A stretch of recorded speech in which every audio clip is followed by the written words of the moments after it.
What up, everybody? Welcome back to another episode of the Nerd Gen Report. I'm your host, Pablo, and joining me, as always, is Mr. Brian Schultz. The Batman universe integration dilemma, Brian. All we've been getting is conversations about should the Batman be incorporated into James Gunn's DCU. We also have some speculation about the villains that will be, or the villain that will be included in the Batman 2. Matt Reeves seems to have this notion that he'll be able to surprise us, recast or not. This is something that we've been talking about since it was announced that he wasn't going to be recast, and whatever happened after that. So we're going to be debating whether the potential recasting of T'Challa will happen, because it's just a rumor for now, correct? Yes, but it's more than a rumor in the sense that we know an offer was made. Yes. So you have to say that at least they made a call. They're attempting. They're going down the list. They left the room. Yeah. Also, exploring multiverse variants of T'Challa's son as a narrative option is on the table as well. So they're still trying to figure it out, but I believe there's only one way to go. HBO, The Penguin, future plans and fan theories. Shout outs to Colin Farrell for winning that Golden Globe. I did not know they were up against Shogun. Once I knew, I was like, nah, forget it. They ain't gonna win, because Shogun was the show during its run. There was some debunking of the possibility of what's this guy's name? Julian Rush's character. Julian Rush was the character in Penguin, correct? Yes, Dr. Rush. Yes, so there was some speculation as to him possibly being a Scarecrow. That rumor has been debunked. But although Scarecrow to me is a character, although explored in Batman, the Batman Begins, I don't think they really took full advantage of that character. So it'll be interesting to see what in the hands of Matt Reeves and how would that come across. There's also early talks of a second season, and it's connecting to the Batman Part 2. This is something that we've been hoping for, and we will get, because it only makes sense in order to guarantee that $1 billion box office, which I think will happen. Marvel's Captain America Brave New World box office projections, Brian, when you sent me what the projections would possibly be, I was like, really? But I see the possibility of that happening. And then, as the writer of the article stated, the second week definitely be a down week in I guess in severe proportions, depending obviously on the reviews of this film. There's also a rumored new trailer coming out this week, I believe, right? I mean, how much more footage do we need? But anyway, we'll get into it, right? Yeah, it was like, how much you want to show us? We're getting into Green Lantern territory, and not the HBO show in terms of promotion. Yeah. There's also a rumor that Kevin Feige is courting George Miller to direct the World War Hulk film. And we'll talk about how not interested I am in Hulk, and I don't care what they do, but let's see what they do. Anything else, Ryan? I think is that all we're going to be covering? We got a couple odds and ends. I had a chance to catch up on some bad cinema the past week, so I want to talk a little bit about Kraven. I want to talk a little bit about Red One. You mentioned the Golden Globes. There was some spicy drama in some friends of ours. So we'll get into that. It all connects a little bit, but it does connect to the genre. And I do actually want to talk about Kraven, because having seen it now, there were just a couple of things that I sort of was just like filing away for the big picture discussion of the genre. And also, as DC is starting to maybe move in the clay phase, or it's the Deathstroke, like they're starting to move in that villain centric direction. Yeah. Having seen this movie, I kind of had some notes, and I wanted to bounce them off you. Let's start off with Matt Reeves, the Batman, and its possible integration into James Gunn's DCU. So let's get some context, right? This was officially announced by James Gunn that the Batman was a part of his Elseworlds. And there seems to be some pressure being put on Matt Reeves and James Gunn, because I believe that James Gunn's original thought was to do a Batman different from what Matt Reeves is doing. And I want to get into a deeper discussion as to why this can't work or why this could work. I've talked about it quite a bit over the week. If you've been keeping up with the shorts that I've been putting out, and if you saw the show, Brian, where are we with this, and what are people saying? What is that world saying about this possibility of Pattinson's, or Matt Reeves, I should say, Batman being involved in the DCU? Well, there's no question that something has changed. Now, I think it's very TBD. I think, as we've discussed, you can go back to our prior shows, I really believe they're leaving the door open pending the success or failure of the Batman Part 2 to make a final determination or push to see whether Robert Pattinson should be the flagship DCU Batman beyond his work with Matt Reeves, or whether they should stick with what seemed to be the original plan to bring in a new actor to debut in Brave and the Bold in live action and carry that Bruce Wayne forward. But we know something has changed, and we've got a lot of quotes here in the past week. I mean, talk about that half second in that episode touched off like not just a firestorm of sort of speculation from the internet circles, but I do think it fed into, when you combine it with the Golden Globes, where Colin Farrell won and where the Penguin was featured, it really kind of blew up like a broader Batman discussion, which led to, we have new quotes from Matt Reeves himself. We have new quotes from Andy Muschietti. Like, there's things that are different. And I really want to draw people's attention to this. So I'm actually going to rewind the clock on you, Pablo. So this is December 15th, 2023. Okay. James Gunn was asked on Threads why Matt Reeves' Batman, quote, was not allowed to exist within the new DCU, end quote. James Gunn's response, his words, quote, "It wasn't an allowed thing. It's Matt's choice, and we respect that," end quote. So at the end of 23,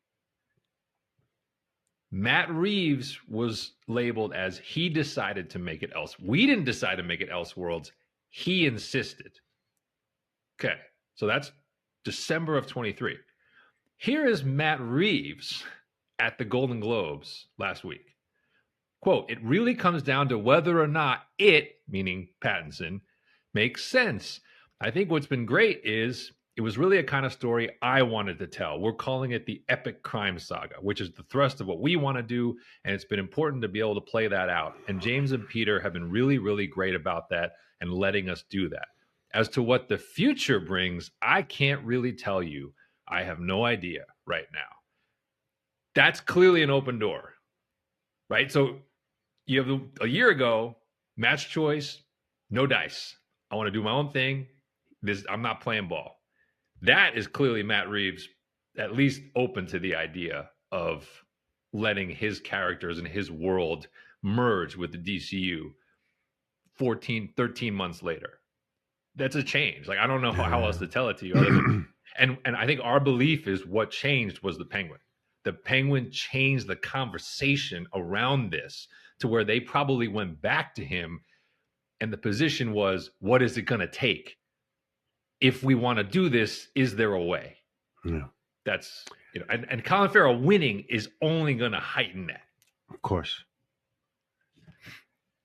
Here's the thing. This is what I wrestle with. Because my position is, let Matt Reeves do his thing. Which they Gunn. are. They are. Yeah, he's saying that even right now. He's saying he's being allowed to do what he wants. Let him finish his thing. James Gunn, do your DC Brave and the Bold. Because again, what's the rush? You can't talk about it right now. Why? Because you have Superman coming out, and that is the focal point. You talk Batman, Superman is, I'm sorry, Superman is second tier to Batman. He already is. You don't see anyone. What are we leading our show with? We were talking about the Superman teaser a couple weeks ago. We ain't talking about Superman now. I don't want to talk about Superman. I mean, you have to talk about this story. This is a big deal. But that's the problem. I am the proponent of going on with the plans of Matt Reeves, James Gunn, and a possible Batman Beyond film, because Batman Beyond doesn't fall under those, you know what I'm saying? You can do Batman Beyond whenever. Yeah. Here's the problem that I see with this attempt is that you do this world with James Gunn's Batman.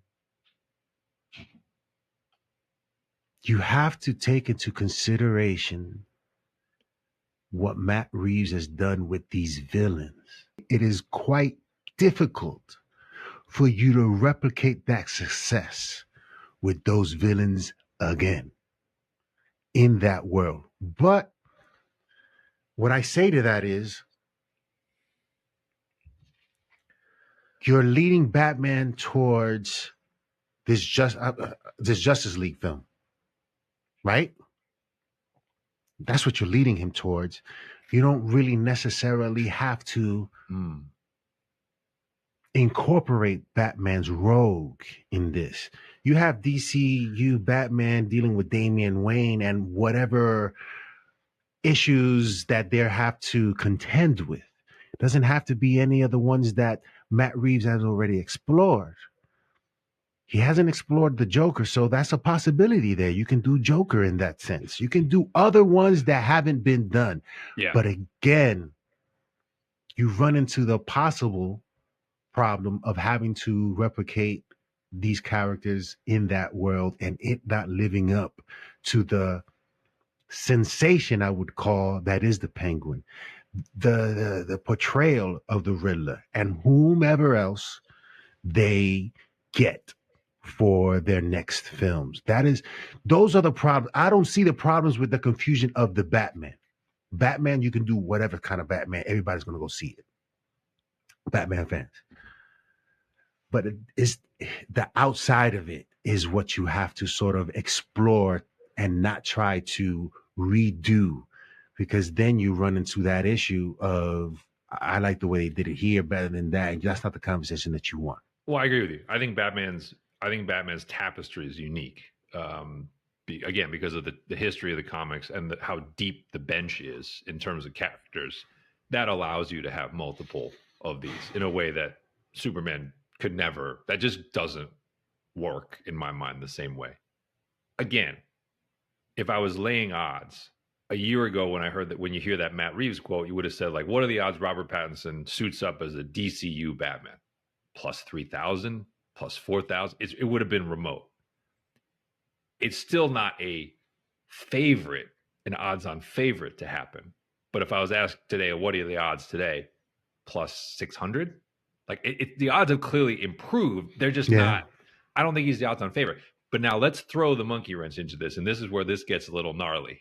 So Andy Muschietti did a full podcast interview about a variety of subjects.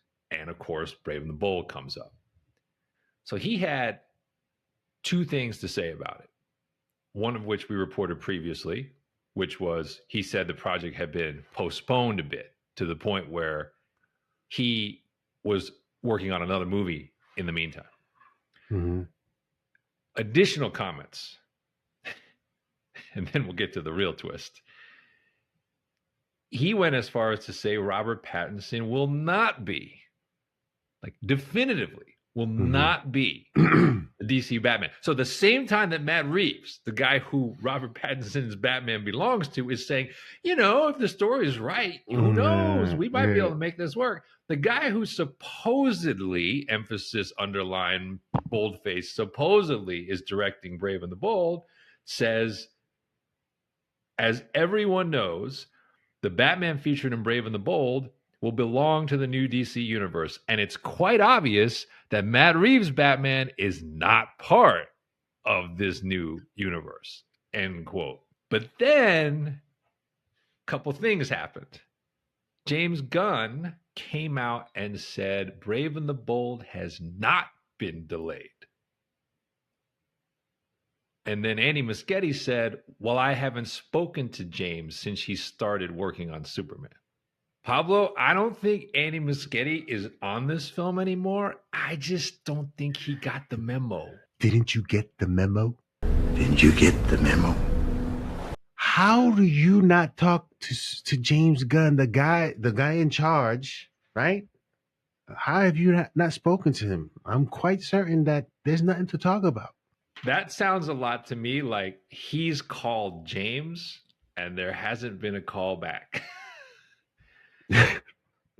Because, again, for James to come out publicly and say, no, the project has not been delayed in response to the director of the project saying it's delayed.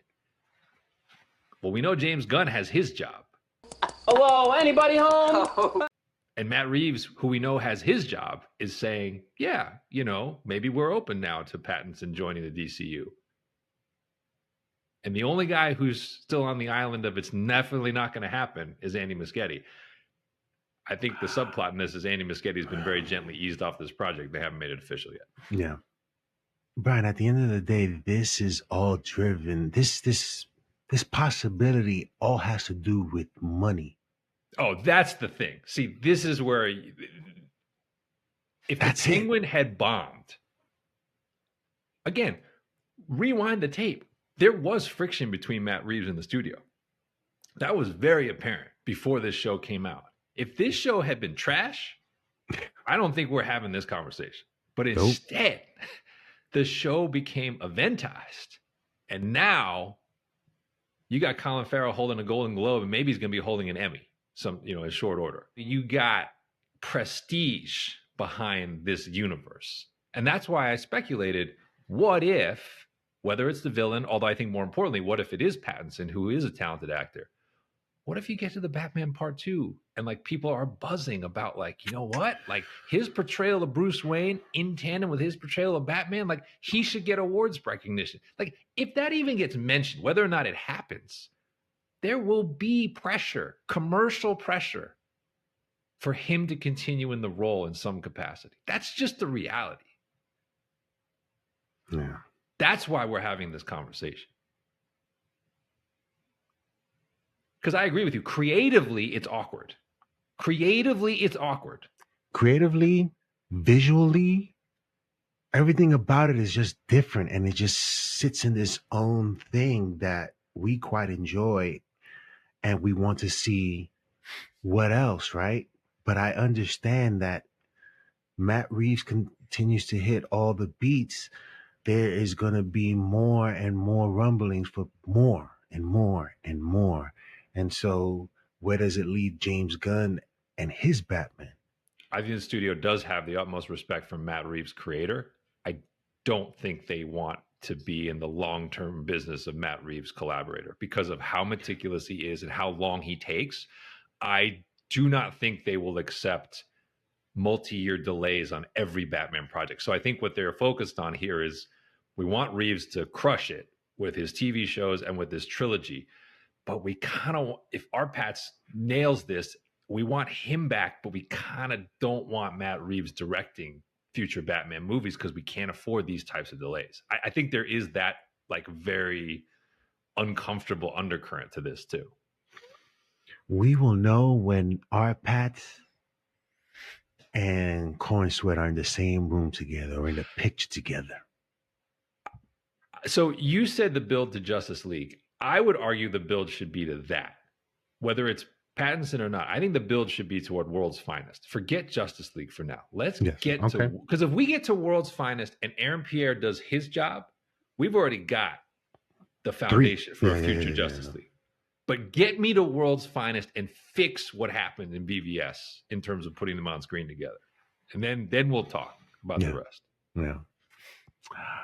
Yeah. I mean, this conversation will not end anytime soon as long as there is no, I guess, plan for, because right now Batman is a question mark in the DCU. Yes. And as long as that question mark lies there, there is going to be that speculation and talk and wonder to see what's going to happen. Because at the end of the day, if you see Superman, where's Batman? Where is Batman? You were doing fine without him until you showed your little half-second joint. And now, again, everybody's talking. Go back to the episodes where I talked about this, yo. By the way, what did you make of Reeves' comment about the villain? About the villain being, and he said he has gone online and he's read at least some of what people have speculated. So if he says, either he's putting us off the scent, but if he says unexpected, do you think that means he's not doing one of Court of Owls because people have speculated that, not doing Hush because people have speculated that, and not doing Barry Keoghan Joker because a lot of people have speculated that? Does that lend credence to your mind to something like Victor Fries or somebody who's not gotten mentioned? Victor Fries is one that comes to mind. Court of Owls, I think, is one that you don't do in just one film. Scarecrow, to me, is one character to sort of dive deeper into the mind of Bruce Wayne and his true fears, which the Batman the Animated Series did a fantastic job, and in some others films as well. I believe Cillian Murphy was sort of the supporting villain, but I mean, he didn't do the psychological exam on Bruce that, no, show did. But what they did with Batman Begins is that he was afraid of bats, and that to me just doesn't work for me. His fear for me that I've accepted is disappointing his father and his legacy and letting him down. That's his biggest fear. And I think it would be, I think Matt Reeves will do a good job in sort of exploring that. But Victor Fries is always, it's a difficult character to pull off, Brian. The animated series. Yes. That's it. I mean, that's the style, right? It's an intellectual scientist who has a real human motivation for what he does, and he carries it too far. And this movie being set in winter obviously does sort of lead you in that direction. Now, I do have to ask, though, Farrell winning the Globe, and assuming Farrell wins the Emmy, doesn't he have to be, for part 3, if not the top billed villain, at least getting as much screen time as any villain in that movie? I mean, just again, we make the commercial discussion. Isn't he forcing Oz to be a bigger and bigger part? You don't think so? You think he can still keep him in the background for 2 movies if he's the reigning award winner in that role? Well, I think we have to sort of see what season 2 holds, because remember, at the end of that show, we get the signal. That to me signals that season 2, Batman is involved in some capacity. And to see his fall in the season, I think is better to see that in a season rather than in the movies. I think the movies, he's around or whatever, Batman still has to deal with him in some respect. But to have it Batman 3B, Penguin versus, I don't know if that works for me. Interesting. But that would force the Penguin to become a Batman show, what you're describing, which I'm not sure that Reeves or Warner Brothers is ready to do yet. I think Batman has to be in the show, but I don't think, as you said, your same argument of like the second Batman shows up, he's the news, right? So if you put him in that show too much, it will be a Batman show. Yes. And you can't make Colin Farrell, you can't make him the sidekick if he's got the awards in his pocket for his own show. I understand that, but you showed the signal. The Batman signal is there. It means he's on the radar. I mean, that's what it's he's on the radar, right? And they said, and Lauren LaFranc said, the whole point of it is why Art Pats wasn't in this season was because they talked about it, was that he doesn't think enough of Oz as a criminal yet. Now he does because of that signal. And now the he does. Signal says he does notice something he did. So it'll be interesting to see where they take that and how that leads into Batman 2, which is, I think, the plan. So yeah, let us know in the comment section below what you guys think of Pattinson's integration into the DCU. What's up? And if any of you has a direct line to Andy Muschietti, I'll let you guys be the ones that break the news to him. Yeah. You will not be emperor. All signs to me point to Brave and the Bold is going to have a new director in the not too distant future. Do you want to segue into that? Yeah, let's do it. Andy Muschietti, the director of Flash, made some comments about why the movie what didn't work for people and why it wasn't successful. He put on a Sony jersey when he made these comments, apparently. But anyway, go ahead. He called Sony, hey, what did you say? How should I say it? How can I make this better?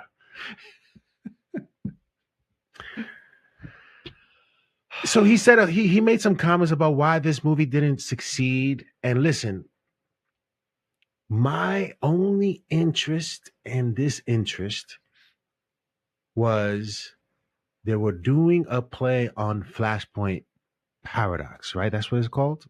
Yeah. Flashpoint Paradox. An animated film, I think one of the best animated movies that involves DC characters. Just plain fantastic. There's one I see over and over again. That's how good it is. So I was curious about that. I wasn't interested in the lead actor, Ezra Miller, playing the role because I wasn't too fond of his portrayal in Zack Snyder's world. And I just felt like it wouldn't carry over, and it didn't. Nobody was interested. But talk about, Brian, what he said that has people looking at him sideways. Quote, among all the other reasons, because it wasn't a movie that appealed to all four quadrants. It failed at that. When you spend $200 million making a movie, Warner Brothers wants to bring even your grandmother to the theater. And I found out in private conversations that a lot of people just don't care about the Flash as a character, particularly the two female quadrants.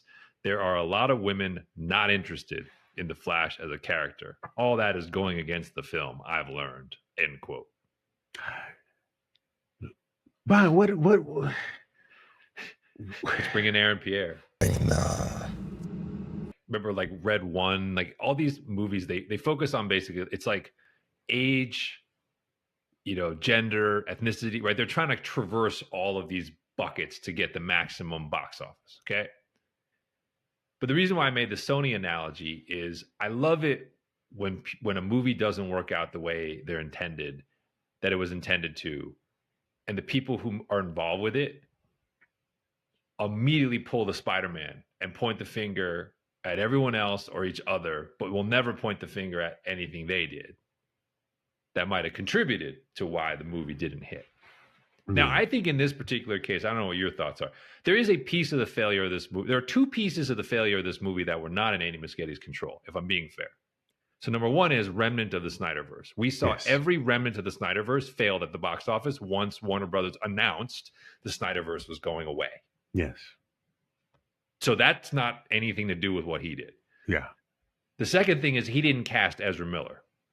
He got handed Ezra Miller. Now, you could argue a different director might have gone to war with the studio once Ezra Miller's problems came out. And we can debate that. The cost of that, the cost benefit of what happened, they were kind of stuck. But the fact remains, Zack Snyder chose Ezra Miller to be Barry Allen and Flash. Andy Muschietti did not. So those two things, I will say, are not in his control. But none of that changes the fact that the story isn't all that well executed as an adaptation of the Flashpoint Paradox. And he gets a decent performance from Keaton, and he gets a pretty good performance from, ironically, Sasha Calle, the female character in the movie. So I don't know what he's talking about, because I would argue maybe the best role in the movie went to the female lead of the movie. But even so, he wasn't able to make a compelling story start to finish to make people care. And I don't think that has anything to do with the Flash as a comic book character.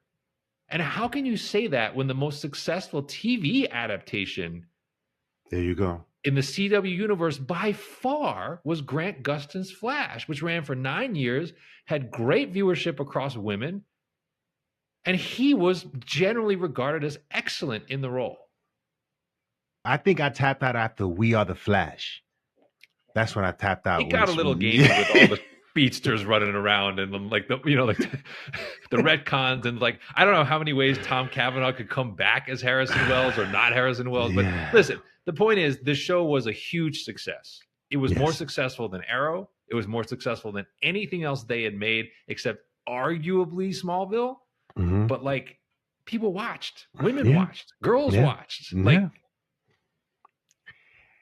so it's not the Flash, man. It's not the character. And for him to say that he is not a very popular, that's crazy. Flash is one of the most beloved characters of the Justice League. Like if you watch Justice League, the animated series, there's an episode where he, I think, almost is taken into the Speed Force and disappears or something like that, and they had to. You see Batman trying to, doing a pull chain. him out of nowhere. Yes, you know what I'm saying. So now it's like now that was Wally West technically, but Michael Rosenbaum voiced him. And to your point, again, small sample size.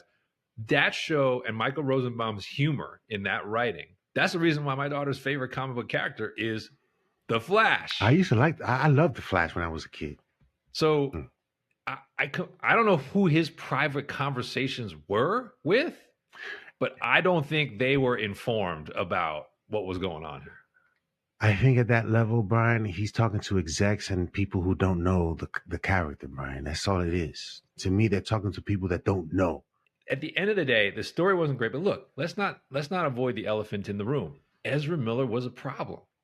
He was a problem off the camera, and he wasn't very good on the camera. You got this dude choking out a girl on live TV or whatever, on video. And you got another guy running away from somebody, and he's exiled. I'm talking about Jonathan Majors. That stuff right there just doesn't, the lens, it doesn't look good. No. So yes, from Jump Street, Ezra Miller's. If you want something, if you want to make an argument, I mean, I'm not saying it's true, but if you want to make an argument that some of the female viewership got turned off, I would argue they got turned off a lot more by that than they did by the Flash as a conceptual character on the screen. All you gotta do is flash that video in front of everybody, and that's it. You've lost them. And we talked about at length: should they recast? Should they reshoot the movie? What should they do with it? What should they do with it? Right. And they chose the path they did. They went full on for the theatrical release and they lost. Like, they were betting on it was Keaton. a difficult spot. They were so far into it. But I also don't think, even had Ezra Miller not done any of those bizarre things and, unfortunate things off camera, he wasn't very good. His interpretation of Barry Allen from the very beginning, I never found convincing or that appealing. Sorry. I'm right there. Zach was, to me, like Zach was like, he was either like a 10 or a 1 when it came to casting. Yes. Like he absolutely crushed a few of his casting decisions. But the ones he missed, like Ezra Miller, Jesse Eisenberg, when he missed by a mile. Do you think Jason Momoa was a good cast for Aquaman? I mean, he wasn't my Aquaman, but his 2 movies combined made $1.7 billion. So I can't really say he was a terrible choice. I mean, I guess that's what I would say to you. Commercially, it clearly worked, but he's not my Arthur Curry. No. That was Aquaman crossed with a little bit of Lobo to me. And hence my concern when we see him as Lobo. Will it be similar to how he played Aquaman? I don't know. Let's see. But yeah, let us know in the comment section below what you guys think of Andy Muschietti's claim that the Flash isn't a popular character and the women didn't want to come out and see him, and what we've already pointed out a few things as to why that could have been the case. It had nothing to do with the Flash. Yeah, and that's the thing is like, even the argument about 4 quadrants and spending money, it's like, listen, it just dodges the issue. Make a good movie.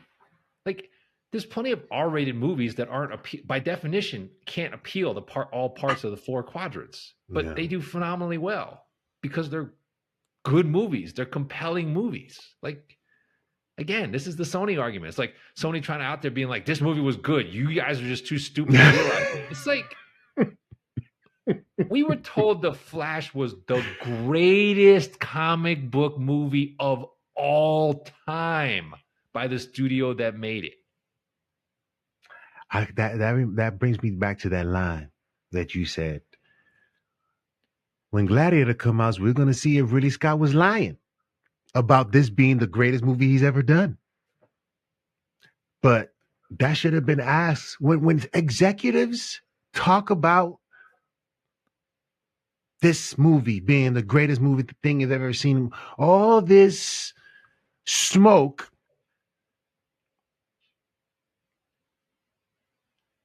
Those are the people we have to sort of ignore and not even think about what they think about a movie, because they're seeing it from beginning to end.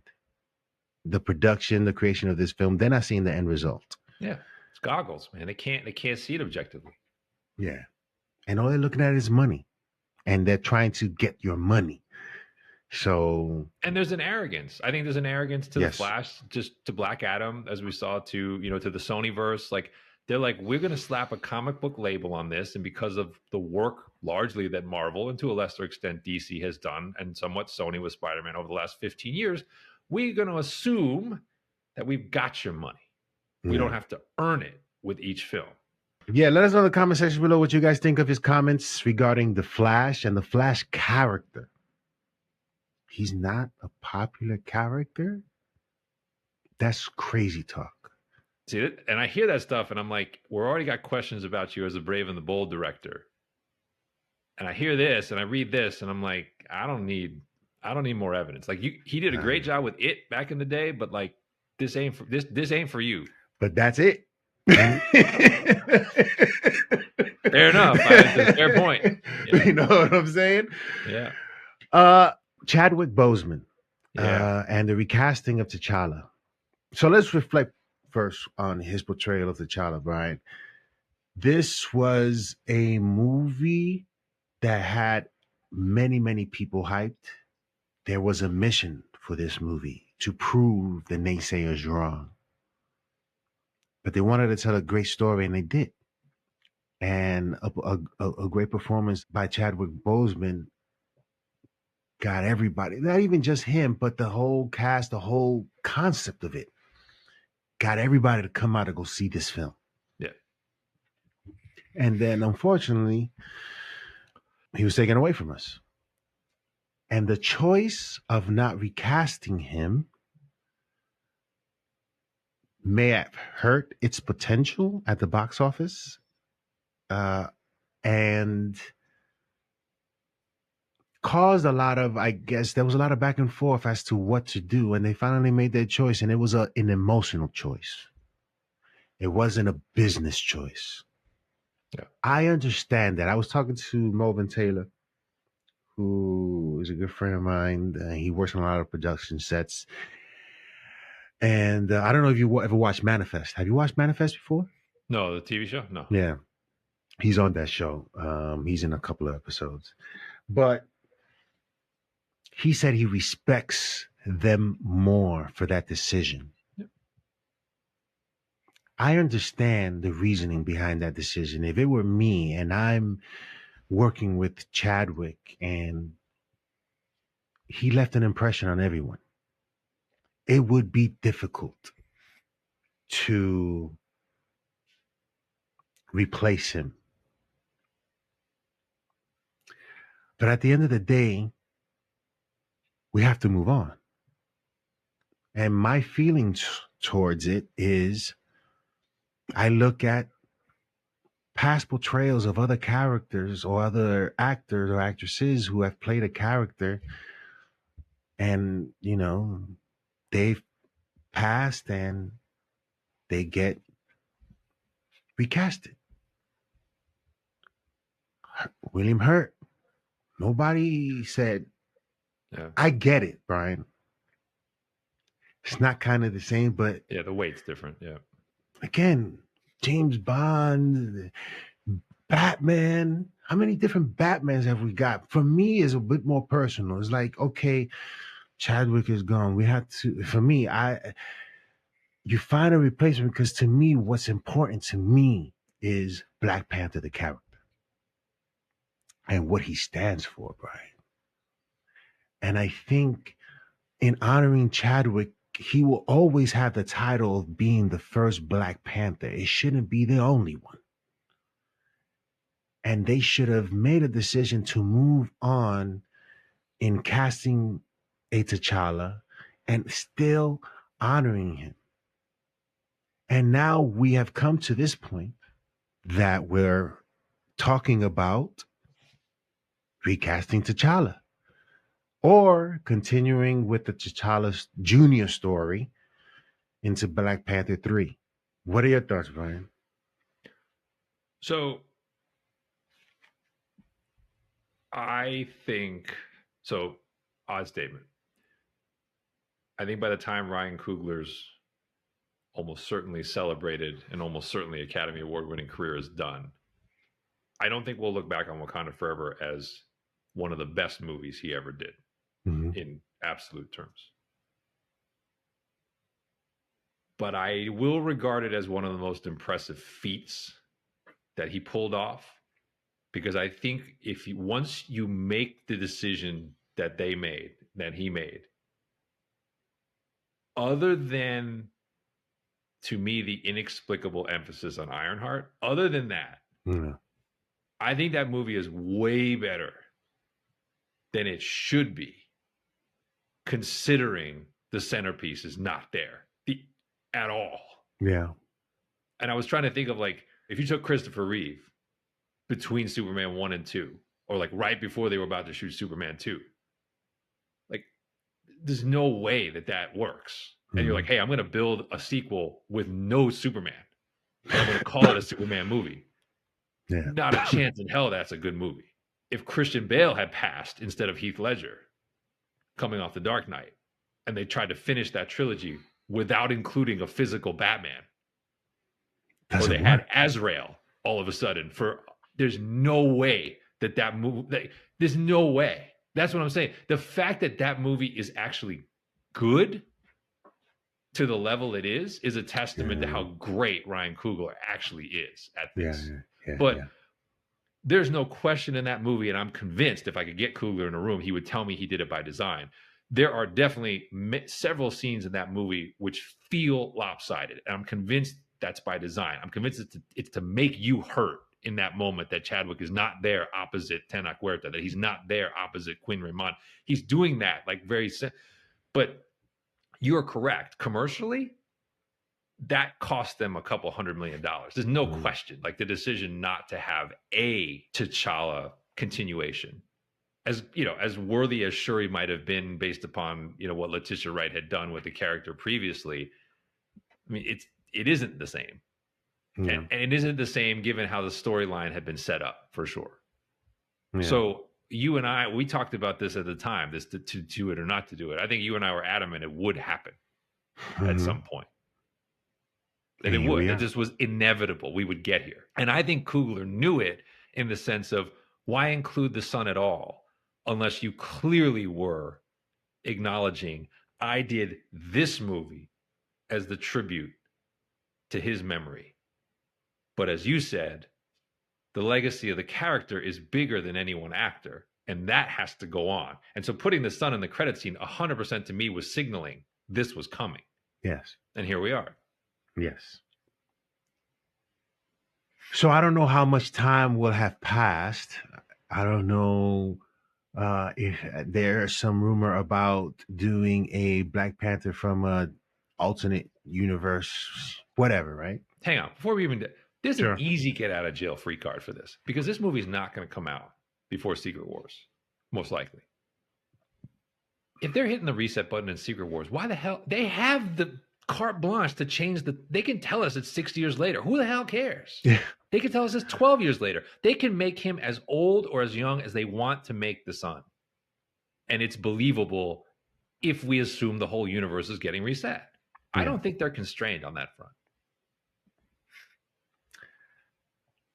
Brian, I've already stated my choice for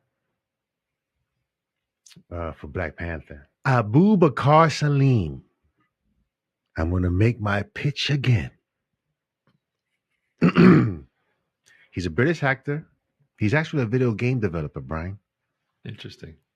Yeah, his father was a big gamer, I believe, and he passed away about a decade ago. And I guess that was the impression he left on him, that he, you know, really loved video gaming.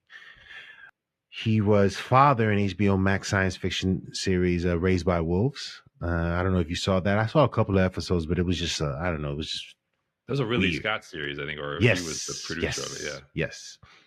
He's in Game of Thrones. He's 32. Yep. He's a British actor. He's from Kenyan descent. And I think I believe to me, just looks like a Black Panther. He just looks like a prince, a king, the leader of a nation. There has been talk of individuals that have been offered the role and they turned it down.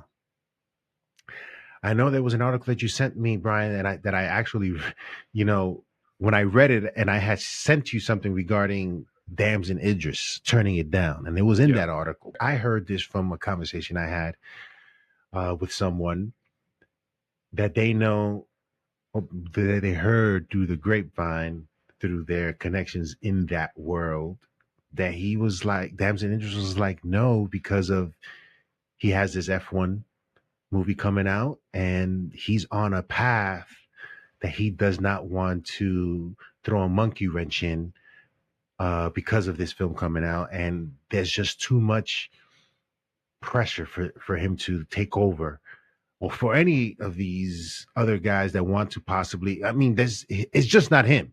There's been others that they've been offered. They've gone down the list, Brian.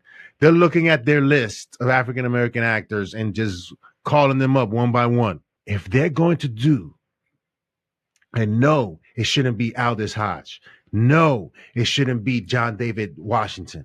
No, it's not. It's not going to be those guys. Yeah. I hope not. But these are the names that you hear John Campea talk about on his show all the time, and it's like, dude, can we get somebody new?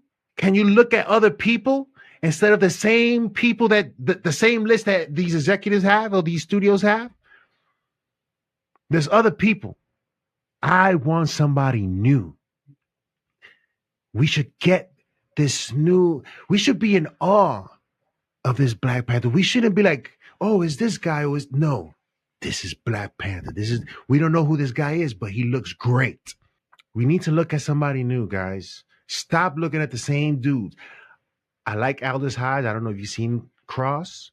No, I'm aware. You should check it out. Check it out. It's very good. The Old Spice commercial dude is in there.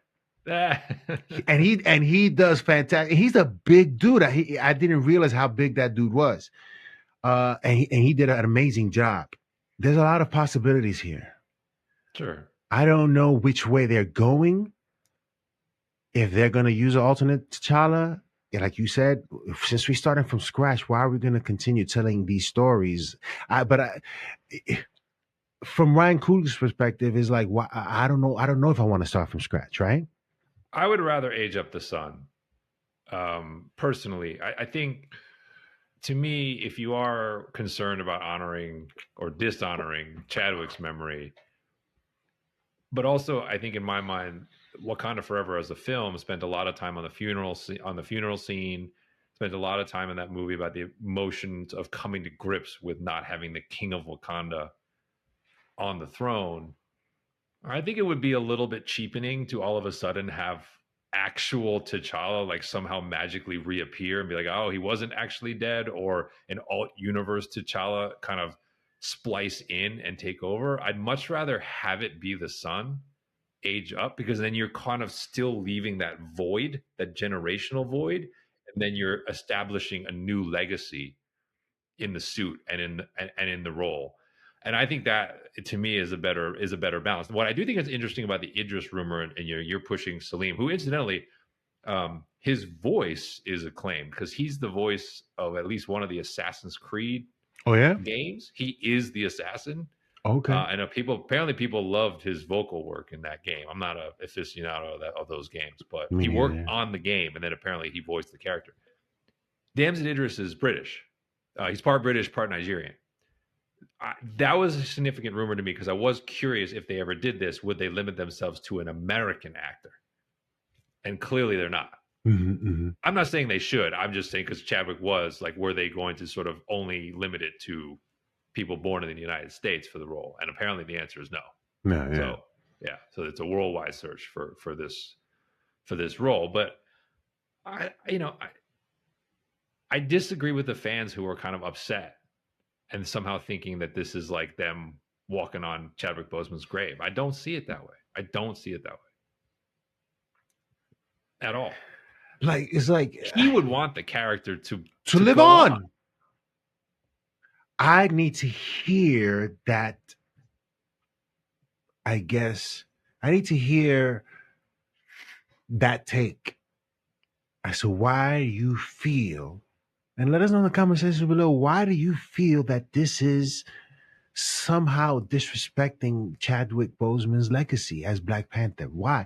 Chadwick Boseman wasn't just Black Panther, yo. Chadwick Boseman was loved because he was who he was with everyone. Yeah. That's his legacy. He played a lot of prominent roles. Are those roles never going to be played by someone else? Possibly not. I don't know. But still, he just wasn't that. I would also submit that you draw attention to his work, and you draw attention to his work in the role by having the character reappear. Like, think about it. Every time we see a new iteration of the Joker, Heath Ledger's name comes up. If we never had another Joker, there's a risk we would forget. But because we see other iterations, it causes everyone to remember how great Ledger was as the Joker. And so you're honoring him by doing that. The first Black Panther, man. The first Black Panther, successful Black Panther. Unfortunately, what happened. I understand the reasonings behind what was done, but we've come to a point now where we need to move forward, and we need to have our Black Panther, our Black King. And if you do it with the son who in the context of the film barely got to know his father, you have an on-screen opportunity to sing his legacy. Think about it. You're giving, whether it's Raymonda or Shuri or whoever it is. Actually, we lost Raymonda. Sorry, but in the astral plane. Sorry, if you're giving these characters an opportunity to wax poetic to the son about the father he barely knew. That is honoring Chadwick Boseman in a very direct way, even though he's not on screen. So I am for this. I hope it happens. I hope they go bold with it. Whether it's your guy or not, I think he does look the part, but I like the idea of someone, again, I do think these roles tend to be served better when they are not shackled by a long resume or a long identification that we already have with the actor. It makes it a little bit easier to kind of just disappear in the role and really inhabit it. So yes, I do hope it is a relative unknown. Your thoughts on I forget her name. She was the lead in Wicked, sort of championing or wanting. Oh, Cynthia Erivo wanting to be Storm? Yeah. I don't hate it. I don't like it. I mean, it's not my favorite, but to me, the Wanda Wise fits the bill. Let's put it this way. I think I can better live with Cynthia Erivo as Storm than I can with Ariana Grande as the lead of the next Matrix movie. Listen, you're going to have a lot of people. That's another part that obviously is very charged and very important to people. The Storm, when we do get the Storm casting, that's a big one. Oh, yes, that is a big one. That is a huge one, I think. And I think people are going to be looking out for the Aaron Pierre situation. We can't have a repeat. Yes. The Halle Berry. The Halle Berry. That's what they. What was with the Halle Berry one? Was there outcry for that? Well, less so, but the climate of that has changed, right? I think people are more attuned to that and notice that more. Nobody said that when Terrence Howard got his, and Rhodey is black in the comic book, and nobody said nothing. That one kind of sorted itself out. Yeah, right. So for me, this Aaron Pierre stuff was just a little bit overboard for me. But let's see what they do, man. Let's see if they make the right decisions and if the right people are in the room to make that decision. That's what's key there, right? are the right people in the room making these decisions? As of late, we can say apparently not. And I'm talking about What If. I'm talking about everything, a lot of the things that Marvel has done as of late that we said, no, this sucks. This is whack. I do think whatever happened with Ironheart, something is what went amiss there in terms of how it was executed in the movie. But I can't tell where the line is between what he was pushing, what the studio was pushing in terms of getting that TV show set up that he is involved in. But I mean, he's still one of the best directors we have working. And if he supposedly it's basically, my suspicion is it'll pretty much be him and Kevin who ultimately are going to make this call. And I'm like, you know what? That's about as good as we got right now for people in the room. So I'll roll with their instincts. Yeah.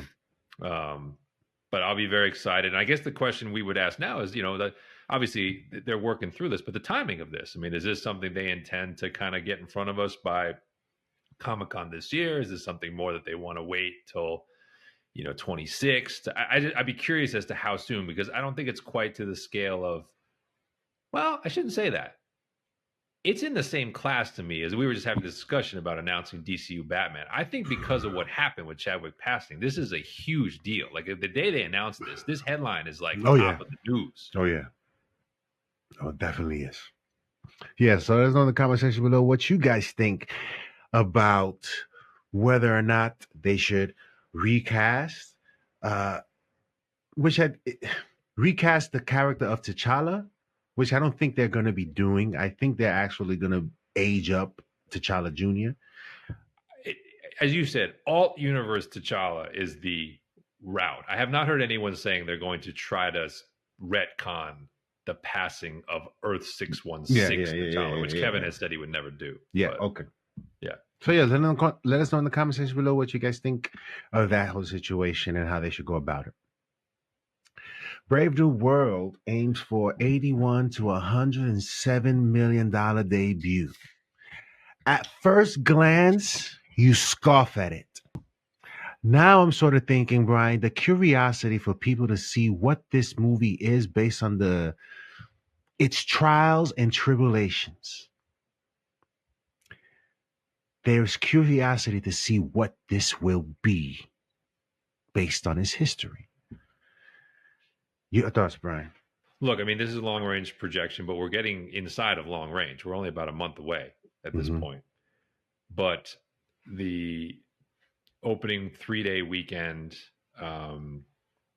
projection of $81 to $107 million. It's interesting. It doesn't say specifically whether this is U.S. or global. I'm assuming it's U.S., but then sort of saying that they're kind of looking for the total gross to be around 240 US. So then you're kind of looking at, okay, so if that's the case, which I think is a little high, I think it'll be short of that. But if it's 240 US and then you figure like internationally, maybe it's like another 240, 300 or whatever. But then you layer that against what they would have spent on this movie with the reshoots and the marketing. Like this is a loss. Like that number is not high enough. That number is not high enough.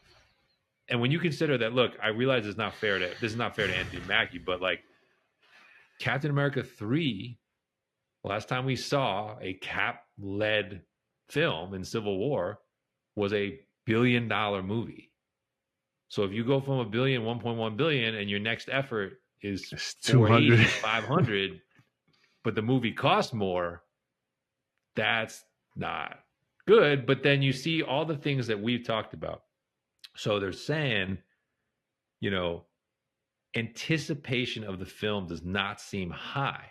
And the reports of the numerous reshoots and behind the scenes adjustments are not helping the film's cost. I mean, yeah, that's exactly what we've been saying. And that's why I think like for them to be putting out another full trailer this late in the game, when they've already shown us, given away Red Hulk, shown us as much of the action as they've shown us, that is a red flag to me. That tells you they feel compelled to give away more and more of the set pieces and more of the big moments in the film, in the promotional material to try to get you to the box office. Based on the constant test screenings that we've heard, people just not liking it and calling it boring, just tells us that what we're gonna get is the result of them having to release a movie that they have to release already because we're ready. We can't delay this any longer, and we're gonna get the result of a failed effort to make this movie good. And we're gonna see what this movie. I'm curious to see what this movie is, Brian. I gotta be honest. I'm not excited. I'm just curious. Yeah, but for you, unless something shocking comes out of your first viewing, you're not going back. Yeah. And that's the thing, right? You go to Winter Soldier, you're like, great, I'll go tomorrow. I'll go to the next show. Like, I'll be back. That's the thing with these movies to really work. That's what they need. I don't see it with this film. And I got to say something. I was at the movies a couple of times in the past week, and I got my first dose of something we've talked about, which is how crowded 2025 is. I was actually just watching Den of Thieves 2. I was just sitting there watching Den of Thieves 2, and the trailers are going by.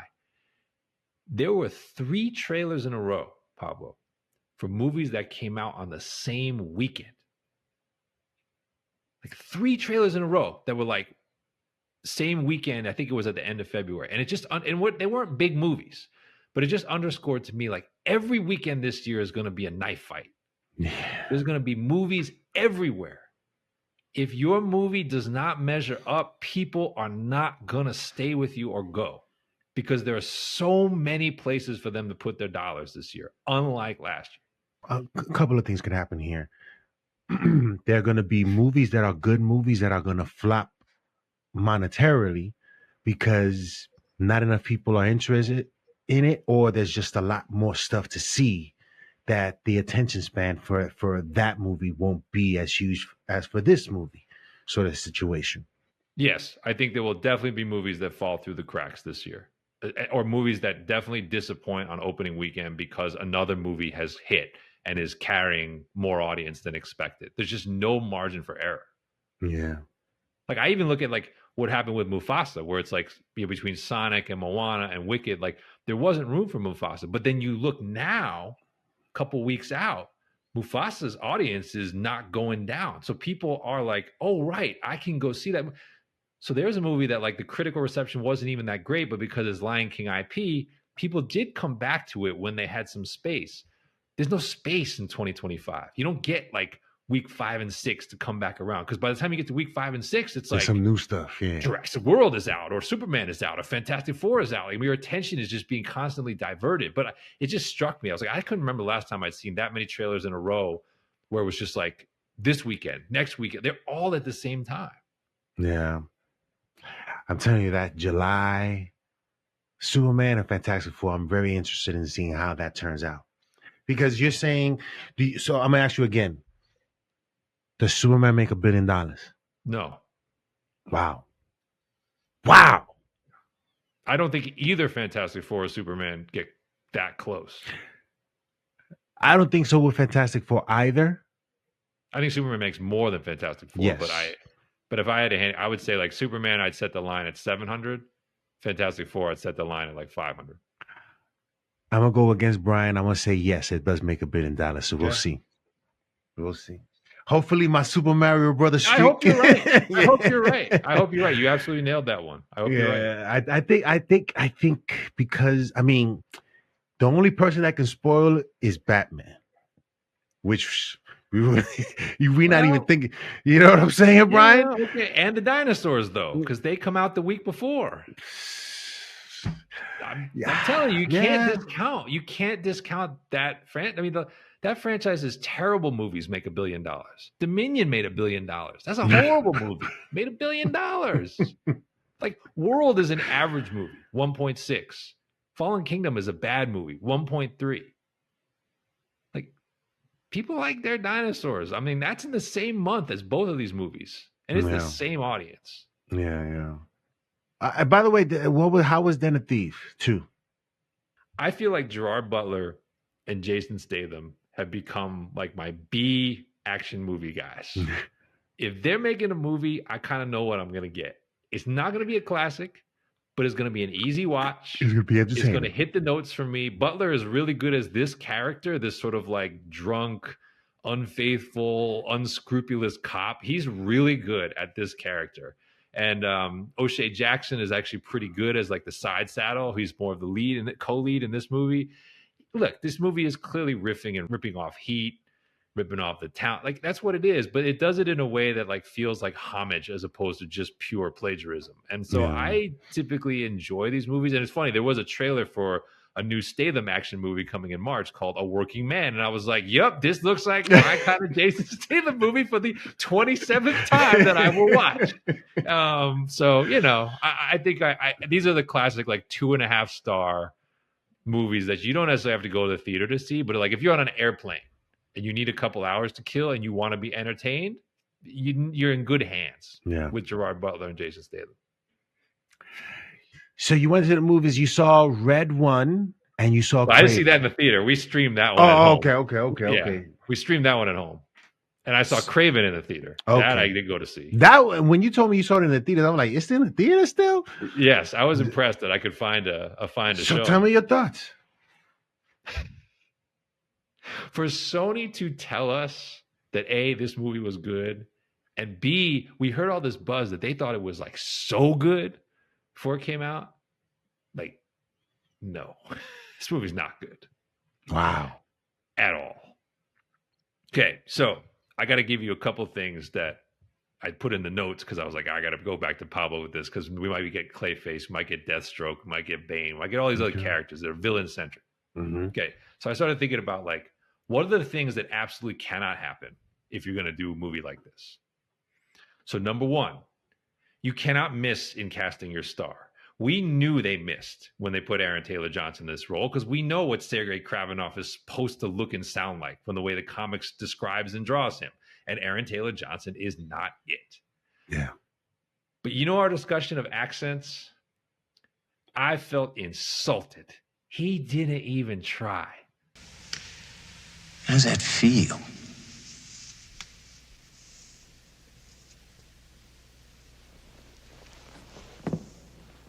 He used his Aaron Taylor Johnson high-pitched American voice, except for a few subtitled Russian quotes at the beginning. And that alone to me is like, this particular character has to sound believable. You lose millions and millions of dollars just because of an accent, just because of a look, just because of casting appropriately, just because you thought you had a star in Aaron Taylor Johnson and you believed that his name and his involvement would get you to a successful film, possibly.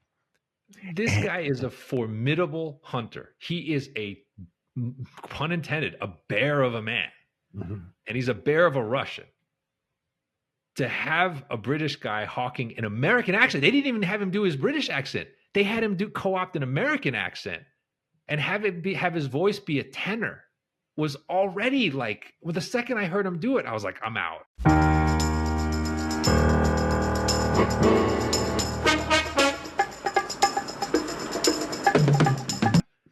He doesn't look big enough. He worked out really hard. I'll give him that. His physique looks great, but he's just not blessed with the kind of physique. This is not Kravinoff to me is not like a lanky. Yeah, he's not that. He's a physically imposing big dude. Yes. That's part of what the contrast is when he eventually hunts Spider-Man, to me. Yeah. So that didn't work. So it's already like the star's not working for me. That's number one. So number two is, I think I've decided I don't need villain backstory. I'm out. This movie has like a 20-minute childhood sequence of Kraven and his brother, and Russell Crowe is the father. I think I don't know. I'm just like, why? Like, I think you can tell a credible villain-centric story arc without showing me every step of how he got there. Reference it in the dialogue. Reference it through how people regard the character. Make it power of suggestion. Why do I have to see him as a kid? To me, it devalues what he becomes later as a hunter. Yeah. He's less scary. He's less formidable. You're trying to make him you're trying to humanize him, make him more sympathetic. I don't care about that. I care about him as a foe of Spider-Man. Mm-hmm. If that's what you're trying to sell me in the end, which is what he has to be, showing him as like this well-meaning kid who's corrupted by his kind of diabolical dad, that's useless to me. So I hope they don't do that in the villain projects going forward. Just let them be villainous.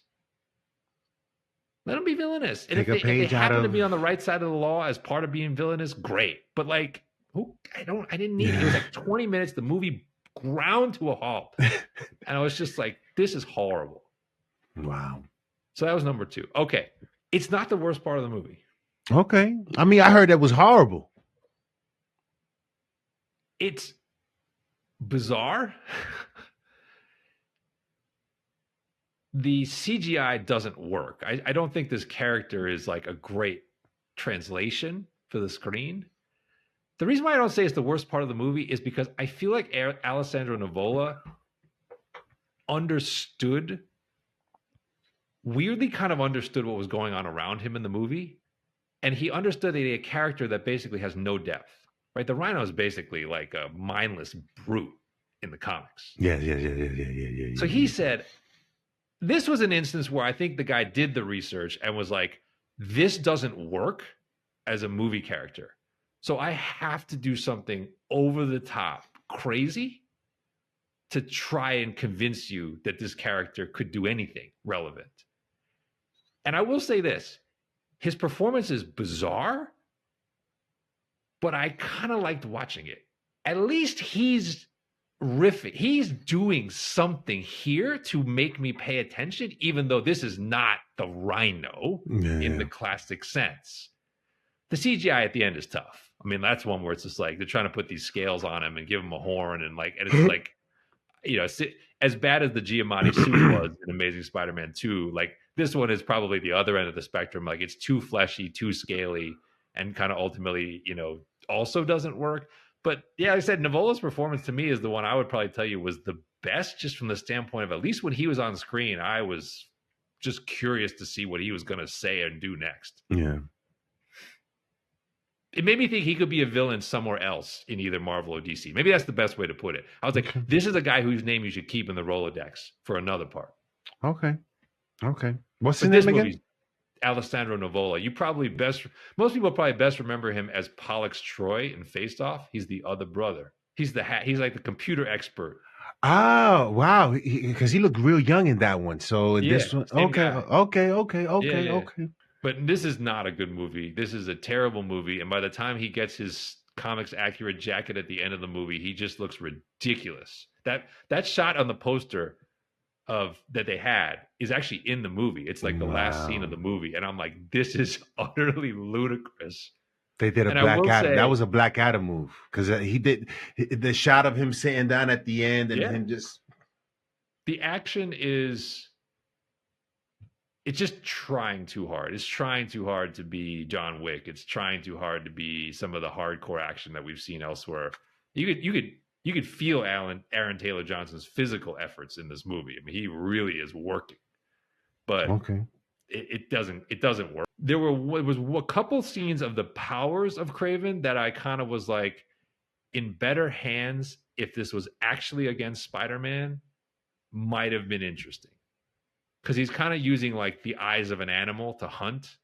And you sort of see the camera kind of like adopts almost like the beast's viewpoint and like zooms in. And I was like, if you did this the right way with him hunting if he was dueling Spider-Man, I'm like, maybe there's something here that could have been entertaining. But in the context of this, just didn't work. I will say this, though. This did include the sign that Sony has given up because there's no credit scene. They didn't even try. They gave up. They didn't even try to put him together with anyone else or, you know. Good for them. That's probably the only thing right they did. Yeah. So this movie is like it's like a 1 star.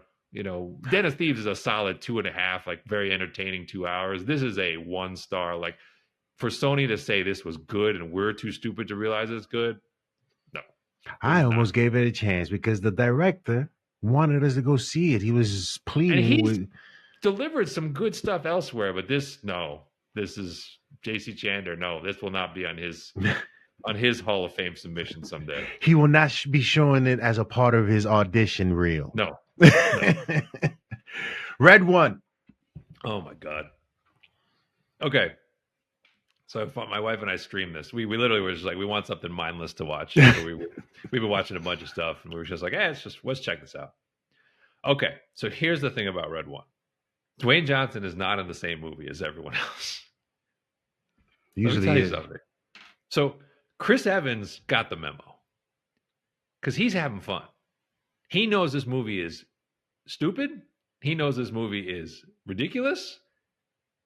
And he's just having fun in every scene. He's like the audience. He literally has all these lines where he's like, what in the actual, like, he says that like 3 different ways in the movie. And I'm like, but he says it in a way that's very Chris Evans-y. He's selling it to you. He's basically tongue-in-cheek, almost winking at you the whole time. He's having a good time. J.K. Simmons is having a good time as Santa Claus. Yes, he delivers a few lines where he's trying to seem like the true jolly Santa, but you can almost see his mouth like crinkling upward in a smile every time he talks.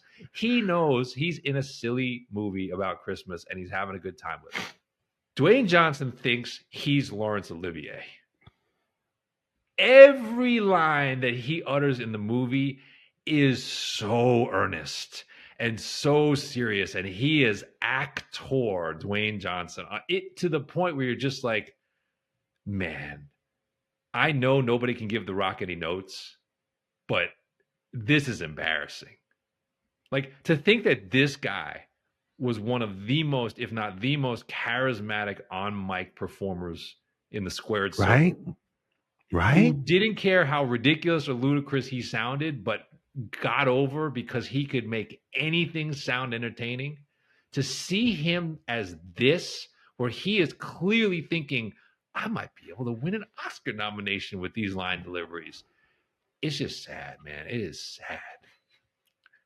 It is sad. The cries for him to sort of go away are getting louder and louder, Brian. He is wasting film. He is wasting people's time. He is wasting resources on talent that he thinks he has. He probably has it somewhere, but he doesn't care enough about those things or to exert himself mentally to bring himself to a point where he's actually giving us a performance worthy of our time and money. He is making a mockery of the film industry. You don't even need to watch, like, the movie's 2+ hours. Watch 5 minutes and just hear him do one scene, and you can hear it. Like, the other person he's talking to knows they're in basically a comedy, a family comedy. I'm telling you, he thinks he's doing Shakespeare. He's got his brow furrowed, his voice is low. He's saying these lines like it's supposed to mean the most important thing in the world to people. He's the worst part of the movie. It's not close. And This movie is not the worst thing I've ever seen. It's not like, it's not a hit, that the 4-quadrant hit that they thought they had. It's not that. There's some endearing kind of chuckly stuff about Christmas in here where you're like, yeah, someone had a kind of a tongue-in-cheek kind of nod, like kind of Santa. I actually like the J.K. Simmons Santa, just as like someone was like, so someone basically was like, so how the hell would he go around the world and actually do this in one night? And they kind of show their version of it, and it's silly, but it's like, yeah, that's sort of amusing in a very like light way. But man, every scene The Rock is in, and he's in most of this movie, he's brutal. Just be like, this would have been the perfect movie to be The Rock, because this movie is silly. Like, this is a movie where like his on-mic persona would have actually worked very well. So for him to turn that off entirely and think that he's in a drama, it's absurd. It's absurd. And he was in news. He got a mention at the Globe.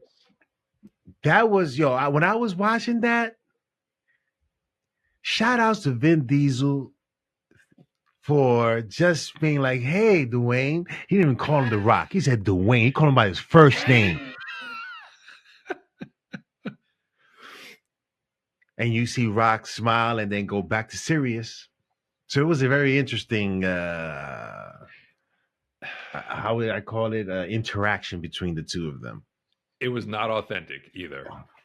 that was an absolute troll on stage by Vin Diesel, and Dwayne Johnson's smirk in response tells you that things are not thawed between. They may do Fast 11 together because they have to commercially, and they need each other more than ever. Those two dudes don't like each other. No, because they probably have the same kind of personalities. They run stuff. Whatever they're involved in, sense of their capabilities. Like they both think they are something they are probably not. Yeah. I did think of, you were talking about the Sergeant Rock thing. So, because when I was watching the Globes and I was watching Nikki Glaser, and I was like, that is what's going to be the Rock's nightmare, is when Sergeant Rock comes out and is Daniel nominated Craig is in the audience and Dwayne Johnson in the audience, and the host of whatever award show that is cracks the Rock in a Sergeant Rock reference. That's going to be the moment. I cannot wait. I cannot wait. I cannot wait for Sergeant Rock. Oh my God. We are going to devote an episode to Sergeant Rock. I cannot wait for that movie to come out, because I will say Rock so many times, and it has nothing to do with Dwayne "The Rock" Johnson. You can trademark it all you want, but nobody's going to be thinking of you. Sergeant Rock will be the talk of the town, and it will have nothing to do with you. Only jokes and poking at you, because you're not going to be the talk of the town. But yeah. Anything else, Brian, before we wrap this one up? World War Hulk, a project that we are dreading, got at least a flicker of interest, at least on my side. I don't know if it'll go anywhere. I mean, he doesn't do horrible stuff. He does good stuff. So he might give us some glimmer of hope for the Hulk and who he is. I'm just not sold anymore on Mark Ruffalo's portrayal. Let's see what sort of performance George Miller requires of him in this, and what I'm just already turned off by the notion of how the World War Hulk storyline will be used. Granted, they've done storylines in the past that have worked out well for them. What's it called? The Infinity Gauntlet, Infinity Wars, right? They totally redid that, and they kept certainly some elements of it. I guess the core elements of getting the stones and snapping the fingers. They did a lot of good things there.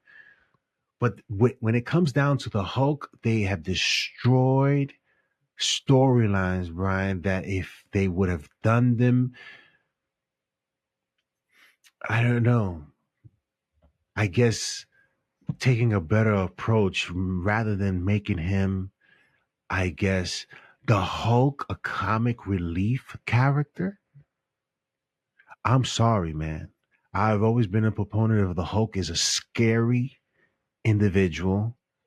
You don't want to be around when he is turned loose. And they've made him into a joke. They made him into a joke.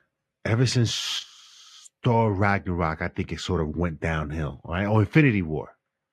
But Thor Ragnarok, I think for Ragnarok. Me, yes, Ragnarok yes, is where he starts to become silly. Yes, silly, that's and when Hulk starts talking, but he starts talking in sort of one-line jokes. Yes, and the fact that they use the Planet Hulk storyline to do that, this is again the wrong people are in the room when doing these things. The Hulk, I think, to me, is a actual tragedy in how they treated this character. In the MCU, a Marvel character. This is one character that I think Stan Lee will be, and may he rest in peace, be upset about because of how they have portrayed the Hulk. I'm telling you right now, the Hulk for me was one of my favorite characters, man. The opening, when I was a kid watching the animated series, that opening, the music, doom, doom, doom. Oh my God. Every time I hear it, I go crazy. And I was in watching Bill Bixby's performance and his relentless pursuit to get rid of the Hulk. And his ultimate action of having to leave wherever he has settled because he can't be there anymore. And him having to break away from these relationships that he has formed because this has happened. Yeah. It is a tragedy. His story is tragic, and they made it into a bumbling Hawaiian shirt yoga. What? These words shouldn't go together. Hulk and yoga don't go together. Hulk and Hawaiian shirt don't go together. And yet they've made a mockery. I'm talking to you, Kevin. You've made a mockery because you're the man in charge. And now you're trying to get somebody that can possibly do some work because you no longer don't know what to do. But go Hollywood and get somebody that can deliver a Hulk movie that people will probably go see. But I'm not going to be one of those guys going in with excitement. I'm going to see what more horrific things you've done with this character. Your thoughts, Brian, on Kevin Feige's play on getting George Miller to do this? So there's a couple layers to this. So first off, this meeting was brokered by Chris Hemsworth, who of course just worked with George Miller on Furiosa. And so actually the conversation was about both Thor 5 and World War Hulk. I hope he takes Thor 5 because that's the one I'm looking forward to seeing. So apparently there's talk that he could go in either direction. Obviously Hemsworth wants to work with him again. What I find interesting about the Hulk conversation specifically is Miller, who's he's eccentric, but he's a brilliant action mind, really likes to live in practical effects. That's like, if you watch the Mad Max movies, like that's real vehicular destruction that you're seeing on screen. So how does that marry with a World War Hulk where it's going to be mostly CGI? Now, Miller does have a background in animation because he did the Happy Feet movies, which were very successful and very well received. So this is a really interesting guy. Like, he doesn't have like a one-track mind, but he is 80 years old. Mm-hmm.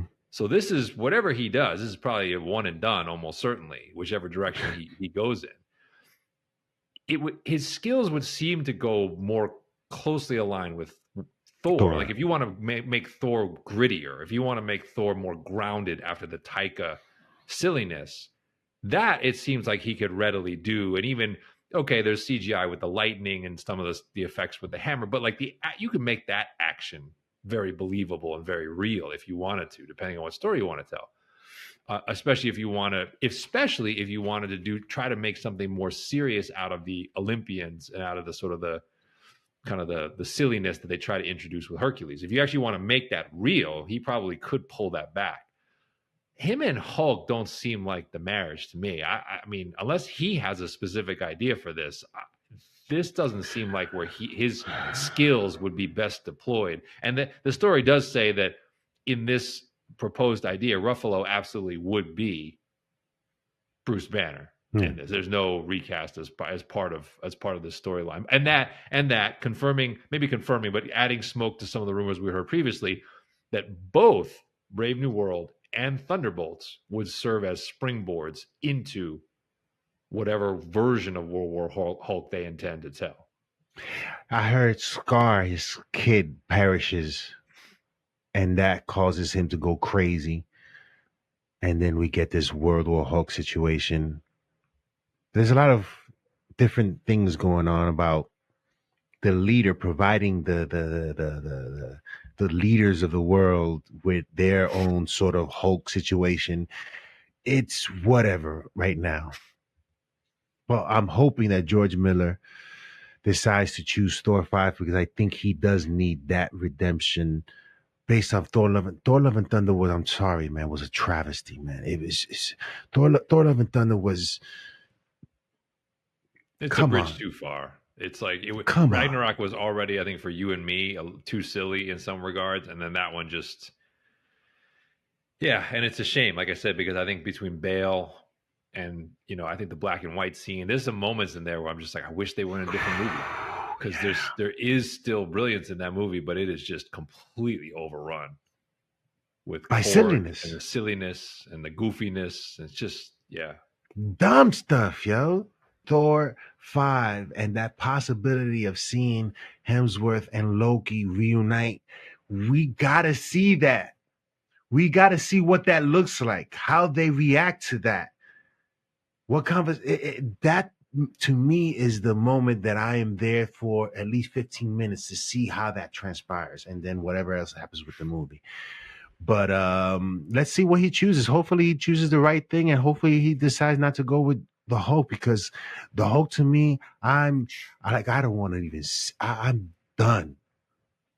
I don't want to see it ever. Like, cause come on, man, it's like the Hulk is like he's wearing cardigans. Come on, man. It's Godzilla now. What if you made this dude into God? Yo, Brian, when he did the fire thing into his mouth, yo, I nearly got up and just walked out of my own house, yo. Walked out of your own house.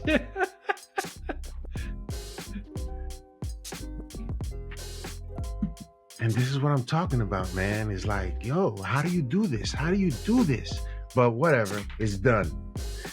But yeah, let us know in the comment section below what you guys think of all that we've talked about. I know we've gone on for some time, but there's things to look at here that we have to sort of dig deeper and try to understand where they're going to be going with some of these things. The Batman is a situation here.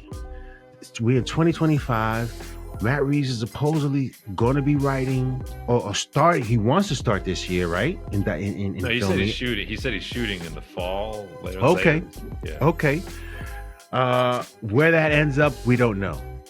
T'Challa, whether Black Panther gets either recast or an alternate Black Panther, T'Challa Jr. grown up, we don't know yet. But we definitely talked about possibilities there. Andy Muschietti not getting the memo as in, yo, what are you talking about? Stop talking. I mean, Captain America, man, it's going to be sad to see how this all turns out, because if it's a failure, listen, Hollywood has his list of black actors. I'm pretty sure Anthony Mackie is going to be on that list for a minute, because they don't seem to be looking to get other people or people willing to participate in these things. He's going to get jobs, but I hate for him to be the associated with the disaster that could be with Captain America, Brave New World. So yes, let us know in the comment section below if you saw Red One and what you thought of The Rock's performance. And are you looking forward to Sergeant Rock? I am. Yeah, remember to hit that like and subscribe button, and we'll see you next time on the Nerd J Report. The show goes on!